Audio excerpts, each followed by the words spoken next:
কালকে রাতে আমি আর টুপাই তাড়াতাড়ি ঘুমিয়ে পড়েছি আর ওদেরকে ঢোকায়নি, তার জন্য স্নান টান করেই আমি নর্মালি বাইরে বেরোই। দরজা যেই খুলেছি টিলি দৌড় মেরে আসে, আগে মেয়াও মেয়াও করছে, মানে ওকে এখন কাঁধে নিতে হবে। কাঁধে নিয়েছি, নেওয়ার পর আমি তো বাড়ি চলে এসেছিলাম। আর টুবাই এবার তো আমার হয়ে গেছে, এখন টুবাইকে ধরেছে।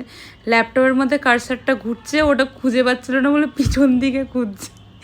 তারপর আবার টুবাই বলছে দেখ সামনে চলে এসেছে, আবার সামনের দিকে তাকাচ্ছে, আবার অনেকক্ষণ ধরে গবেষণা করছিল যে কোথার থেকে আসছে এই জিনিসটা।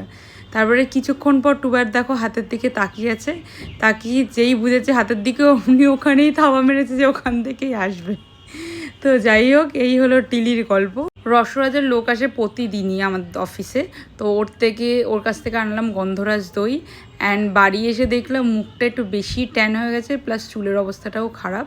যাই হোক, লাঞ্চে কুমড়ো ভাজা, পটল ভাজা, ঝিঙে আলু পোস্ত, আর তার সাথে পটলের ডাল। তোমরা কে কে পটলের ডাল খেয়েছো কমেন্ট করে জানিও। এর মধ্যে কড়াইশুঁটি আছে, মুগের ডাল, খুবই ভাল লাগে খেতে। আর মা বাবার জন্য বানিয়েছিল, আর মার জন্য ফলই মাছের ঝোল। অনেক রকমের সবজি দিয়ে তারপরে আমি অফিস থেকে বাড়ি এসে টাটা গ্লু করে এই জেলিটা নিয়ে বসেছি, অনেক দিন পরই খাচ্ছি। আর তার সাথে যে পেন্ডিং সিরিয়ালগুলো আছে আমার, সেগুলো দেখছিলাম। তারপরে বোন বললো দিদি খিদে পাচ্ছে আমার টামির, মানে ওর খিদে পাচ্ছে আর কি।